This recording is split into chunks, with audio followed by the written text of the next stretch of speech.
Hi, welcome everyone. Uh, Today we are having this webinar to discuss and talk about the next gen lawyers adapting to tech. Now, this topic itself is very, very close to my heart. And I have myself been following the entire tech trend, how it's affecting the industry, how it's affecting the legal education space, and as a whole, the entire legal sector. I'm really, really happy and glad and privileged to introduce to all of you to today's panelists. We have Arindam Ghosh with us today. Arindam is a senior partner at Khaitan and Co., which is one of the leading law firms of India, so to call one of the top, magic circle law firms in India. Not only that, he himself has more than 25 years of experience. So he has seen the entire development of technology and the laws evolving to the last 25, 30 years. We also have with us Sashwat Nigam, who is an associate at Deloitte Singapore. And really glad to also tell you that he is an alumni of UPS School of Law. So thank you very much, Arindam and Sashwat, for taking out time and joining us in this webinar. Oh, it's a pleasure, Abhishek. Thank you so much. Thank you, Now, Abhishek. everyone, the way we have tried to divide, the time allocated to us for this webinar. The initial 20, 30 minutes will try and discuss the relevance of tech in the legal industry, the emerging trends, how it's impacting us, how it's impacting the skill sets, the strategies. And then we will devote some time wherein we can take your questions, both the academic questions related to, let's say, the disruptive technologies, law, or any academic related questions, and as well as the non-academic questions. The academic questions, I'll throw it on to the panelists, and the non-academic questions in the chat box itself, one of our counselors would be handling it. Now, quickly coming back to this topic of disruptive technologies or how the tech is actually affecting the next gen lawyers. What do you feel, Arindam and Sashwat, that what's the impact of these different disruptive technologies in the legal practice, as well as the legal education? In your experience, do you see any impact, or it's the same situation which was 10 years back or 5 years back? You want me to start? Yes, Shashwat, do you want to? No? Oh, no, Harindam, please go ahead. Uh, so each time any technology came in, Abhishek and Shashwat, I would say it was disruptive because um, let's talk about the telephone. That was technology too at that point in time, and obviously, after the telephone, then came the mobile phone, followed by the internet, and then we're talking about generative AI now. So uh, every time a new technology came in, lawyers had to adapt to it, had to embrace it, and take it upon themselves to uh, you know carry it along with them, so that it only develops their profession. Now, if you look at it that way, worldwide, it has been disruptive. Every time it has been disruptive. If you talk about, I'll say, I remember reading somewhere that to reach a 10 crore user base, the telephone had taken some 75 odd years. Mobile phone took maybe 15 odd years. Internet, maybe less than 10 years. But now, when you're talking about uh, Chat GPT and other LLM, those large language models, it's just taken them 2 or 3 months to reach a 10 crore number. So it is totally disruptive. You simply can't ignore it. You just have to embrace it and move on. Sashwat, Yeah. your thoughts? I think I'll completely echo thoughts from Arindam, and even that's the experience that I've had of late in last 3 4 years. That how AI and tech disruption has affected, or rather, improvised the legal industry and how lawyers are working. Even students are studying law these days. So legal profession itself has always been constantly evolving and adopting to changes in society. So from the introduction of computers in the workplace to the rise of the internet and social media, I mean, lawyers have had to adjust to new technologies to remain relevant and effective ultimately. So it is safe to assume, therefore, that the future of lawyers will also involve adaptation of new technologies. But yeah, one thing we need to accept that there is a phrase I just recalled, that post hoc ergo propter hoc. Like after this, therefore, because of this, we just cannot, the evolvement of technology and law and how everything is practiced or studied or practiced or worked upon. I mean, we cannot blame it on just one thing, like saying AI has disrupted it, rather than how Arindam said it, that we should just embrace it, that how it is bettering the quality of a lawyer, a student, even the interpretation of laws and how they are being implemented in the society. So that's what my thoughts are. No, thanks, Arindam and Shashwat for that kind of introduction to technology and linking it right from telephone to generative AI. But the first question which comes to my mind whenever I look at technology and the ever evolving space of law, and both are advancing at an equal pace, if not more or less than each other. Every day there's something. If I look at couple of days back, the mobile phone technology, the main feature, for example, one of the leading mobile phone companies, Samsung, the main feature which was being showcased was generative AI, and that's the distinguishing feature. So every aspect of industry is trying to align themselves with generative AI. And why I'm highlighting this is because all the earlier technologies, not sure whether we can call it disruptive technologies or not. Arindam, seems that every technology was disruptive. Uh, but if we look at all the earlier technologies before, the arrival of LLM, those were technologies and we understood it as a tool.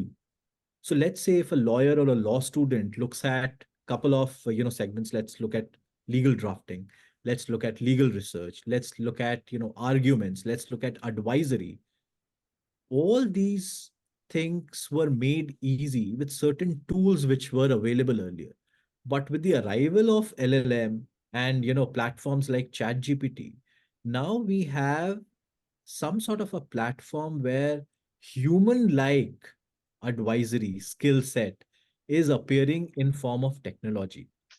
So with this kind of a background, what do you feel, Arindam and Sashwal, that whether the legal processes or the life of a law student in a law school, will it become easy or will it become difficult? Shashwat, you want to go first? I think for this one, I will. So, yeah, I agree that one of the most significant impacts that technology is having on the legal profession is in the area of legal research, which is both in the case of a lawyer, working lawyer, and plus for students as well. So, with the help of AI and machine learning, legal research is becoming more efficient and accurate. This means that lawyers or students can now access vast amount of legal data in a shorter period of time and with greater accuracy than ever before.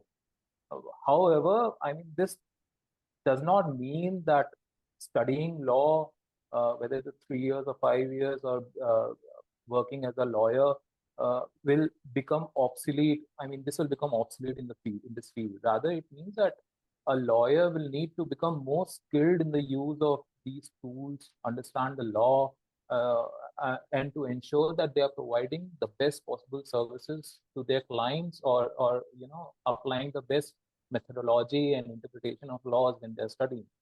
So, and another area where technology is changing the legal profession is the automation of certain legal tasks. If I may add so also that, for example, as you said, Abhishek, that the drafting of legal documents, this contracts and agreements can now be done using AI-powered software. There are multiple, if not hundreds, there are various software which are available. But this doesn't only saves time, but also reduces the risk of human error. However, having said that, it is important that this is nowhere, although replacing the lawyers entirely. Legal documents will still require the interpretation of human language and the application of legal knowledge and expertise, which machine cannot replicate. Over to Arjun, Agree, you agree.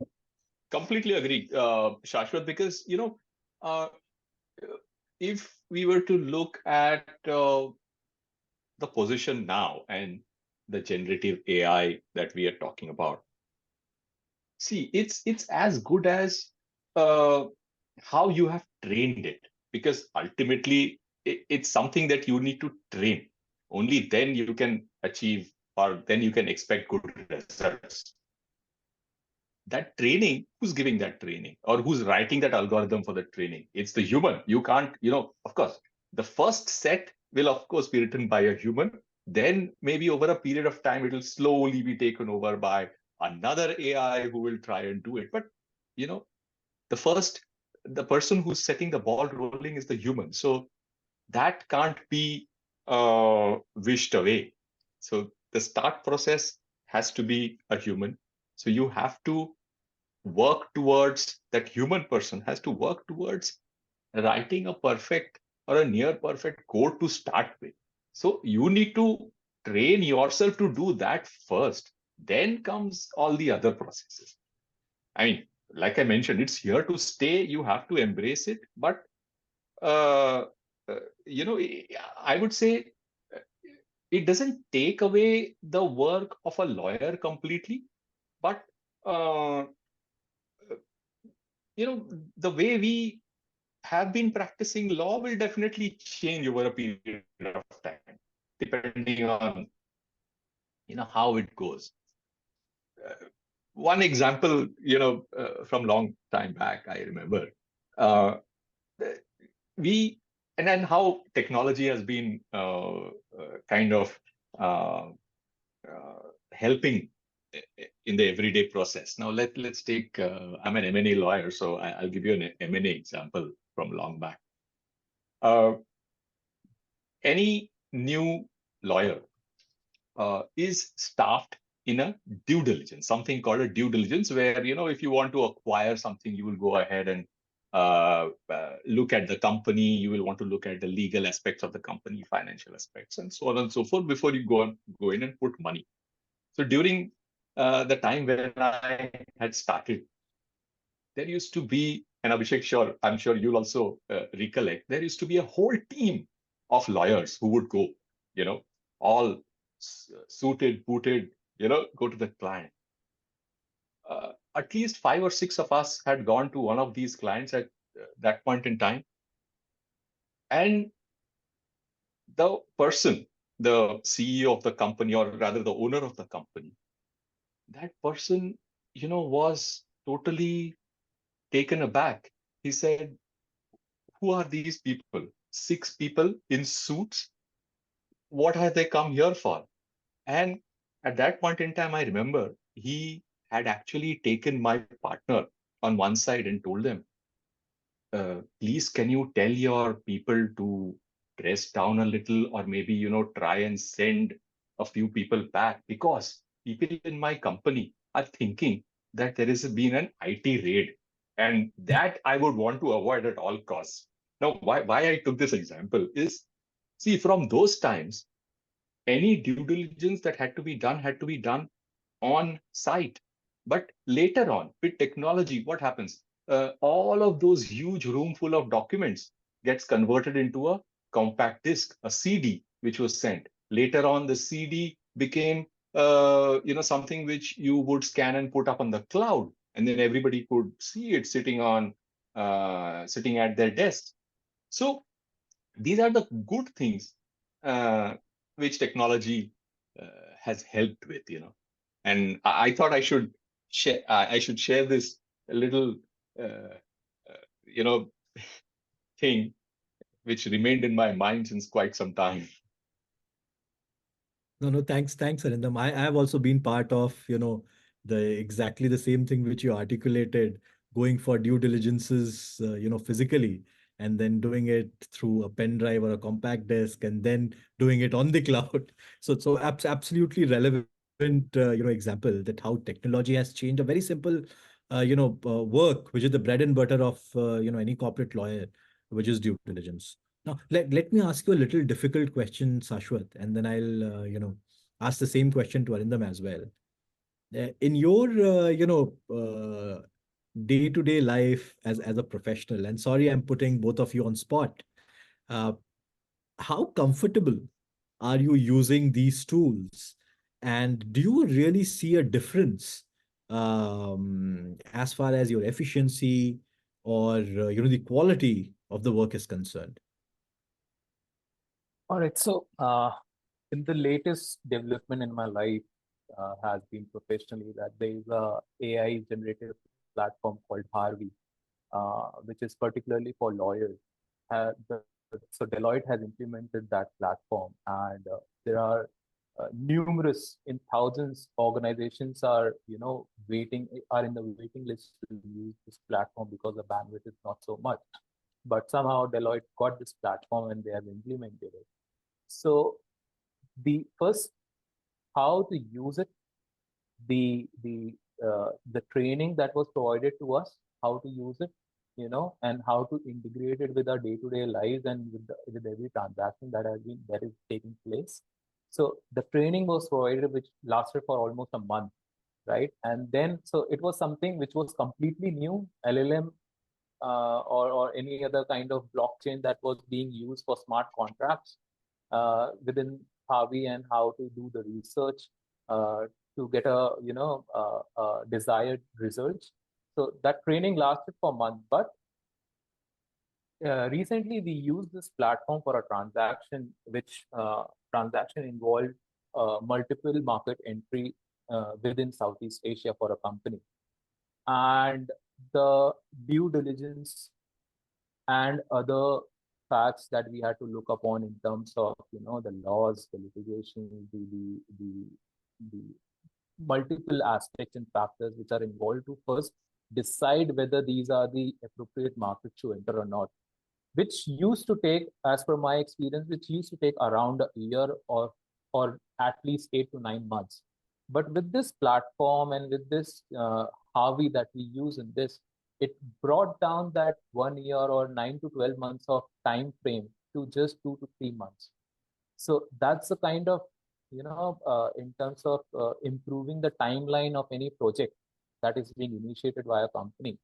So has brought down by at least 9 months, which have its ripple effects in a positive way down the line with every time. So the whole of the project that takes place. So that's been my recent experience with the new technology I've been infused with. Arindam, how comfortable Great. are you that it's really helping you or helping your team? And I'm sure, most of the young lawyers in your team are taking advantage of all the tools which are available. And are you comfortable looking at those products? Abhishek, let me be very frank. Uh, a product which has come out directly from the AI tool is not something that I would want to look at. I mean, one, like I mentioned, it's as good as the amount of information you have put in. Same funda like garbage in, garbage out. The age-old computer theory. Of course, they are learning in the process, but as of now, I would not want to directly look at something which has come out with a few prompts. I would prefer, and in fact, definitely insist that a lawyer, a junior lawyer from my team, looks at it.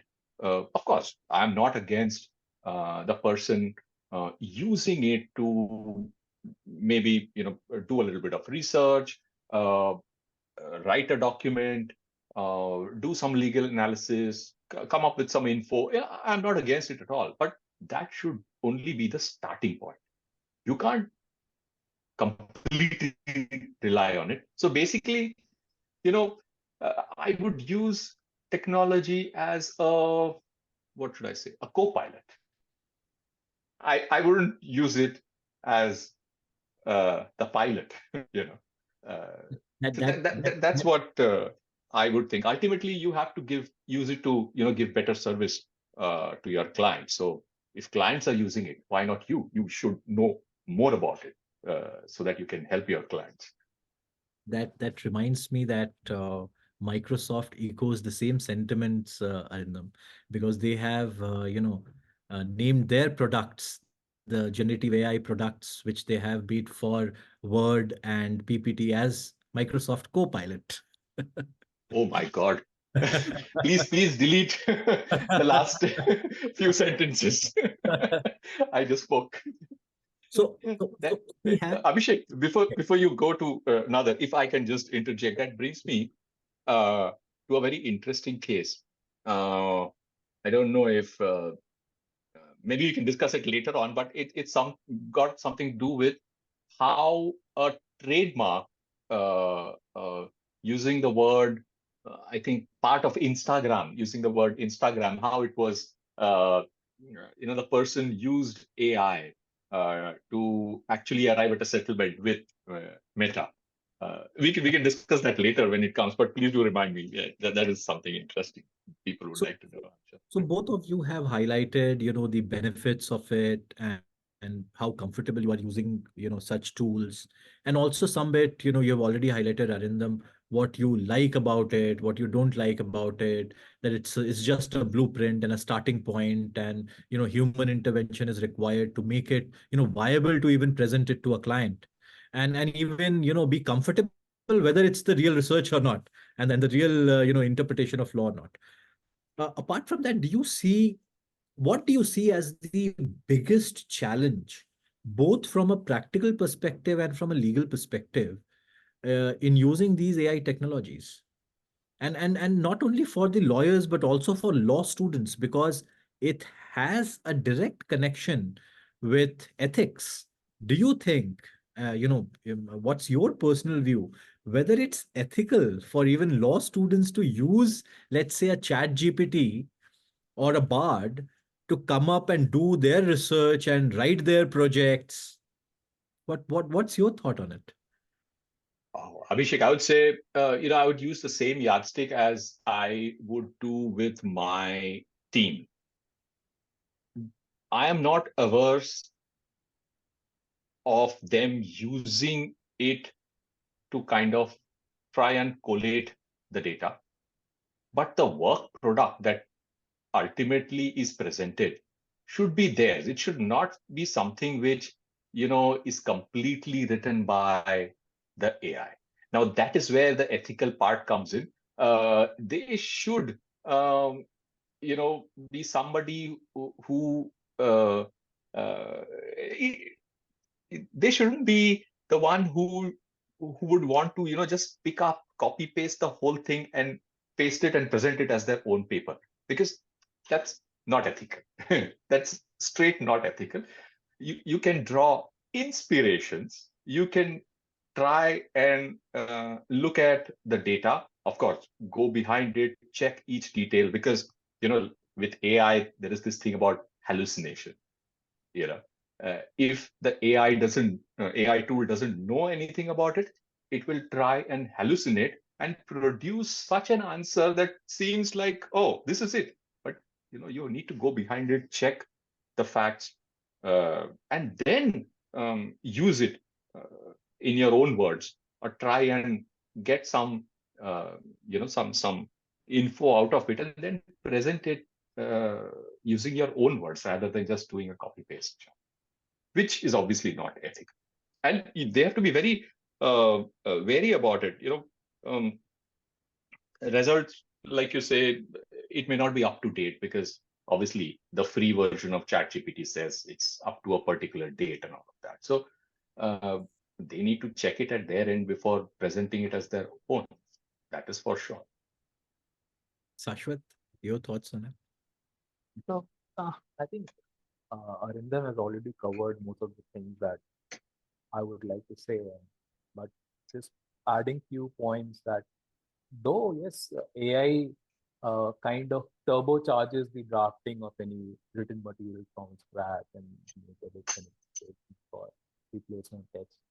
But I mean, the review and summarize. I mean, it's beyond human capabilities to do it in few seconds. What AI can do, but human capabilities won't be able to do it in few seconds. Rather, it will take few hours. But that being said, while AI will automate routine tasks and necessary the research analysis, drafting, or similar work, uh, but you cannot just replace it with the human expertise will be required and empathy and judgment will be required. Which includes client interaction, relationship building, negotiation, strategy development, courtroom advocacy. That being said, being ethical or not, so there is always a silver line to it. Until what point you can go in beyond which line should not be crossed. Uh, so there will always be a silver lining to it. From one of the recent examples from my end, I can say is that I can share with you is that one of my cousins, he was planning to open a cafe, and amongst all the general agreements and contracts, there was a special contract that was to be done with the owner because there was the property which he was taking was a certain kind of property. So there needs to be a certain kind of partnership deal or something like that. He discussed with me in length on how to go about it and everything and how should it be drafted and all. And then everything just went silent. And after a few weeks, I reached back to him. I asked him that what happened to that contract. So he said, "Bhaiya, wo to, I just got it done through Chat GPT and Bard with the help of Chat GPT and Bard. And that's it. And we have executed the draft." Then I just asked him generally that if you could share with me that draft, let me see if there is anything uh, might be missing. So what I found out was that there was a lack of advocacy, I should say, a legal advocacy in that particular draft, because neither my cousin, he was a lawyer, he's a lawyer, and neither the property owner, he's a lawyer. So they just had something which is written in legal acumen, but not with legal expertise. So this being said, that's what I mean. Coming down to the point that using the AI or any kind of technology for legal assistance can be good, but not for the final product. But absolutely, absolutely, Shashwat. But also the fact of the matter is that most of the organizations, if not all, mostly it's all to my mind, have adapted to technology in one way or the other. But there's no other option. There's no Is other option. Yeah, yeah. what, what is the degree of reliance on those technology right now is a question mark. Some organizations are relying on tech more, for example, marketing companies, for example, ad agencies, IT companies, and some are relying little less, for example, law. But 5 years down the line, what do you see as the key trends? And also, why I'm asking this, because we have a lot of law aspirants. So do you have any strategies, any tips for them? What should they do to make sure they are ahead of the curve, or even if not ahead, at least they are aligned to the curve as far as these disruptive technologies are concerned? And then the same question for you, Arindam, as well. So, in my opinion, see, there is a platform available to everyone.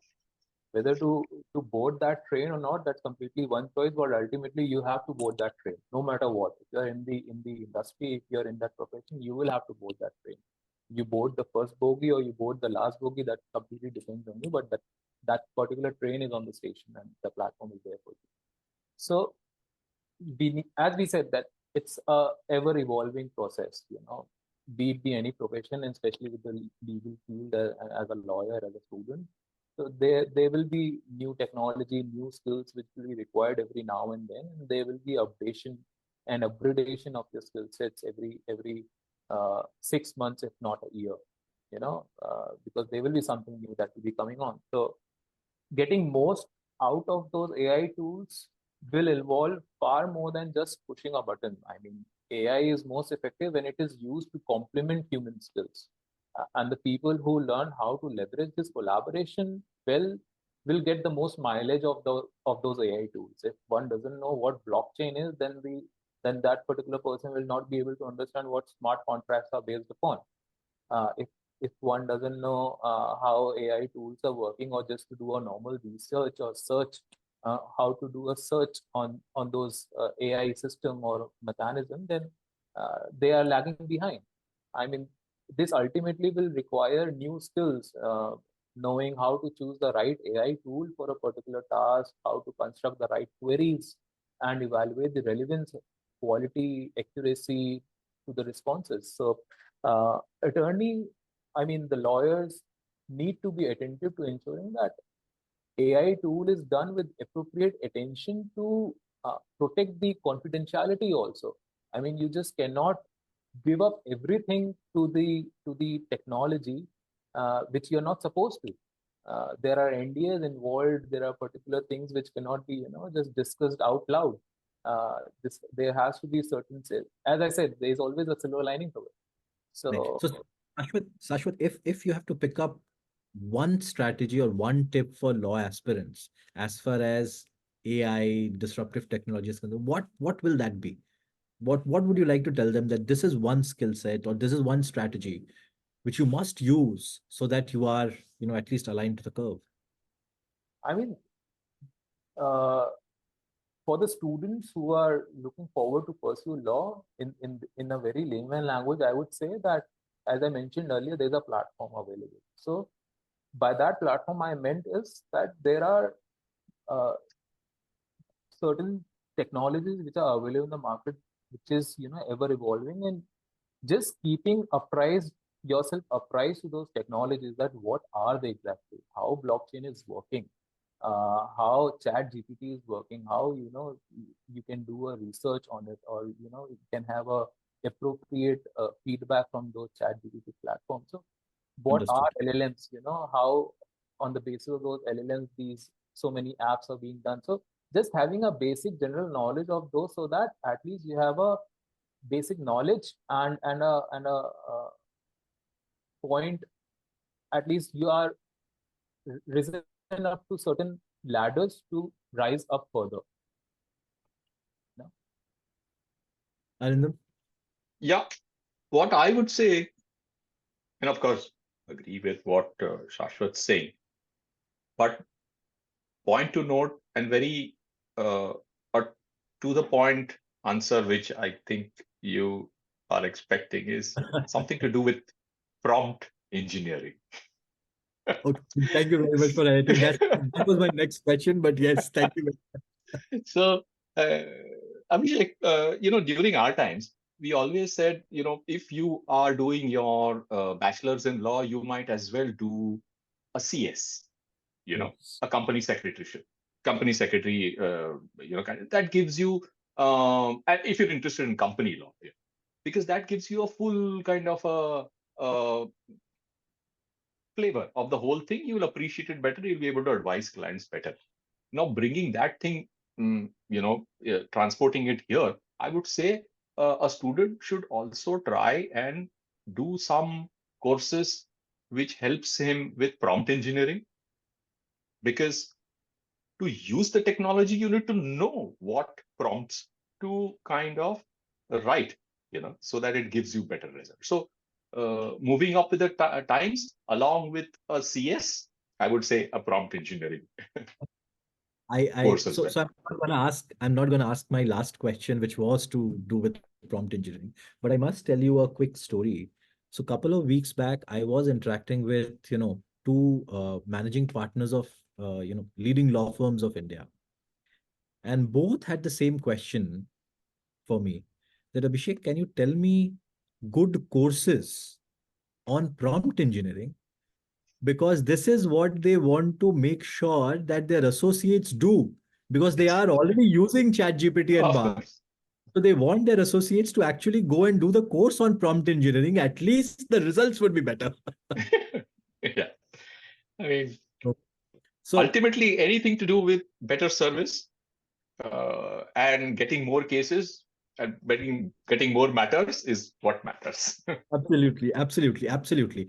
The only last part which I would like to touch upon when we talk about technology, law, how it's affecting is, what do you think, both Shashwat and Arindam, that should law schools do something to make sure that the next gen lawyers are ready for this kind of a business environment? Because there's no other option.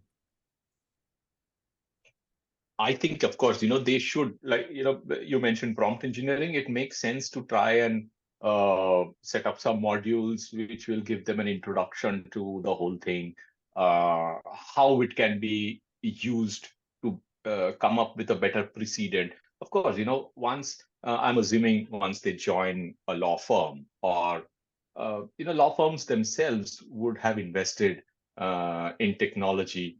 Uh, like uh, has been the case all this while. Long, long, long back, we used to compare documents, remember, Abhishek? And comparing documents used to be one person reading it, the other person checking. Yeah, Then came, absolutely. the document compare, which Yes. you could finish it off in like, 20 seconds, and it gave you everything.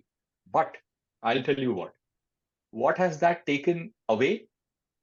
Uh, when two persons are reading the document, and I'm assuming that they are actually thinking about what they're reading, they are understanding, hopefully, that why is such and such clause written in this manner? Why is it written in that manner?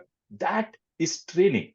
But with a doc compare, it's gone out of the block completely. Nobody does any incidental reading anymore. Same is the case with legal research. All you need to do is a control F, put in a prompt. But during our time, I had to read 20 books to come up with one single answer.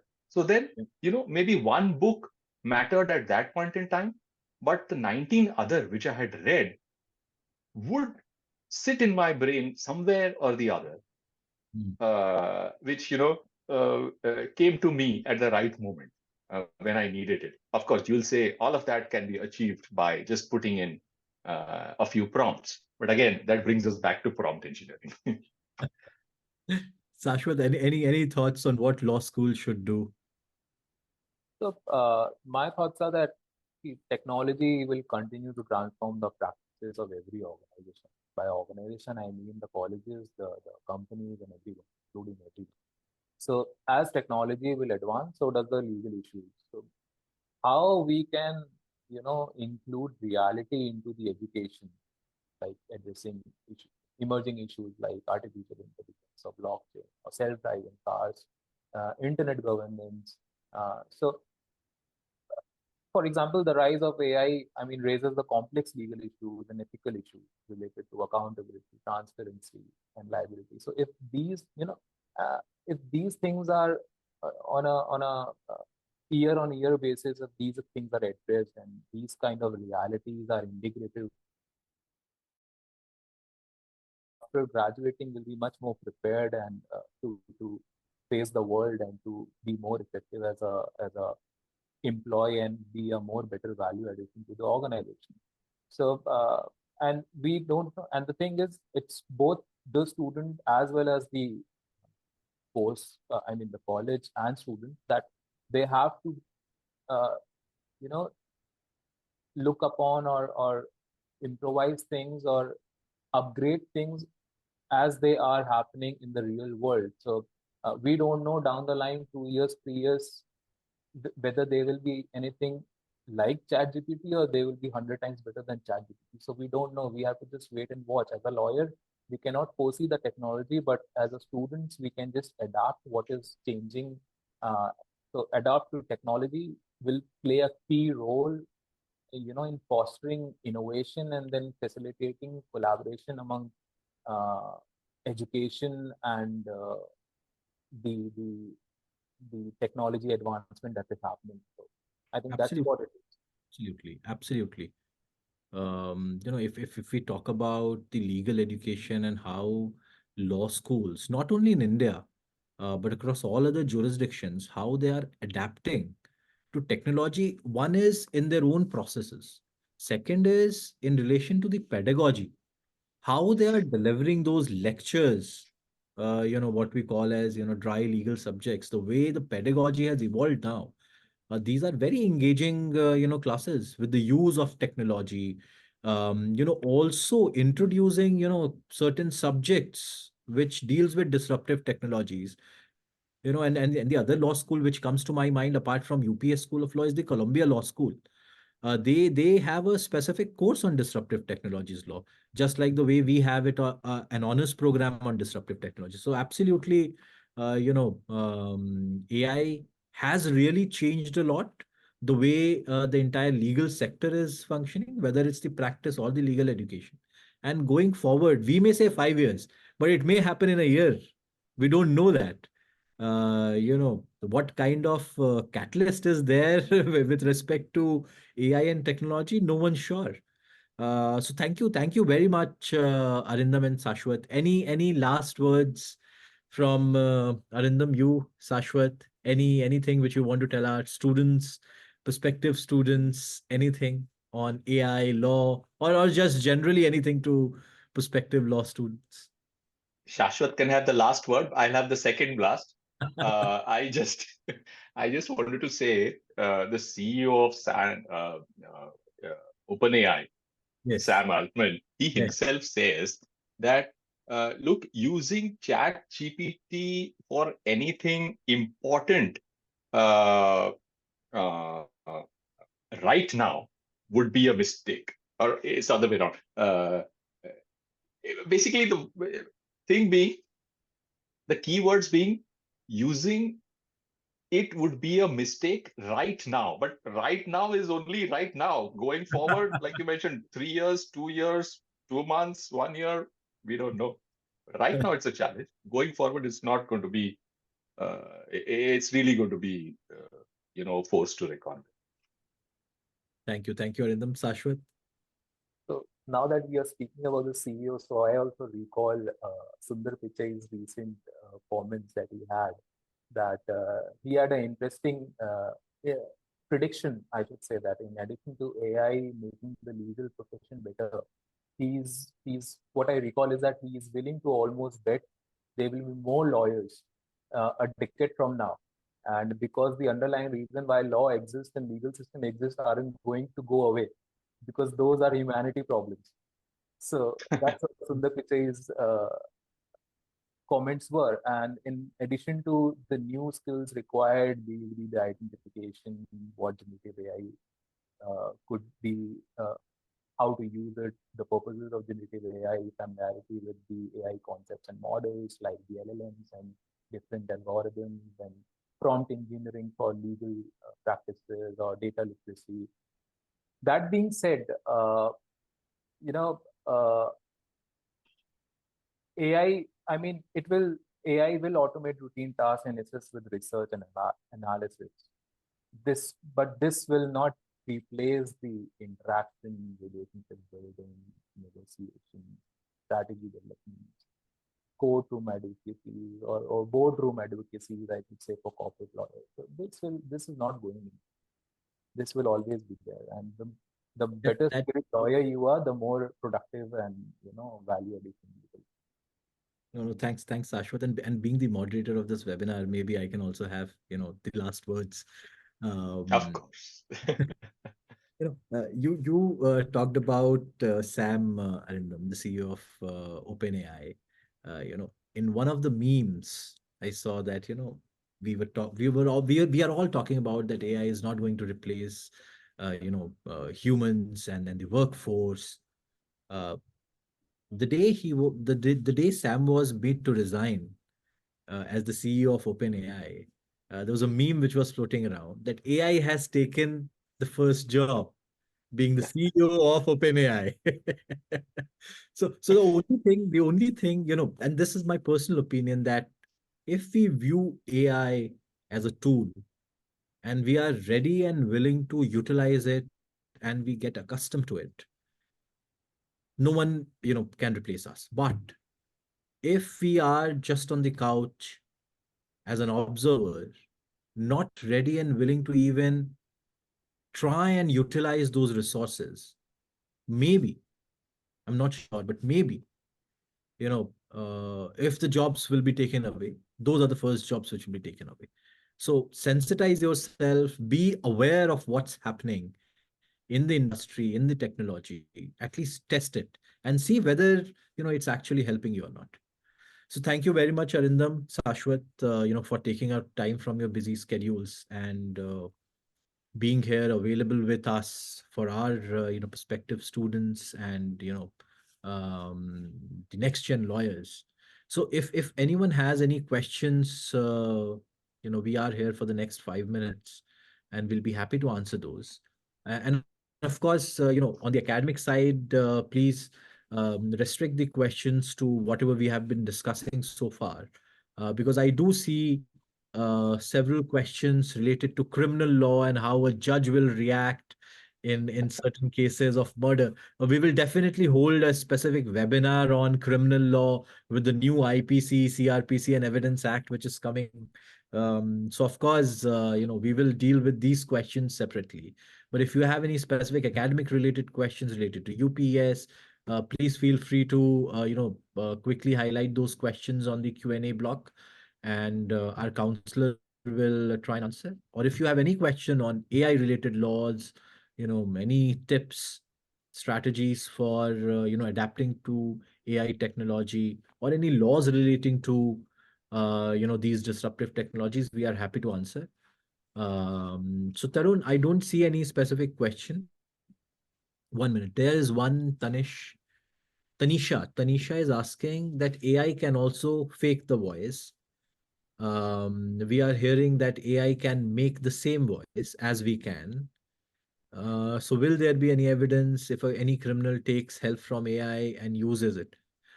Oh, absolutely, Tanisha. And therefore, if you will see the recent trends of certain companies which were relying on eKYC, they have changed the way they do eKYC because of these kind of issues which may arise.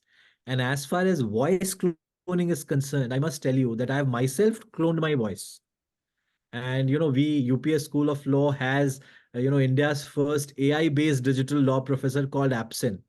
That professor looks like me and sounds like me. So of course there are advantages of it, and there are cases where it can be misused. So of course, when it comes to regulatory aspects, we need to see how voice cloning is being done, because you have to provide some sort of an indemnity and guarantee to these companies which are actually doing your voice cloning. Now with the latest iPhone update, the iOS update, you can actually do your voice cloning. But the use case is pretty small right now. We don't have a specific law on that.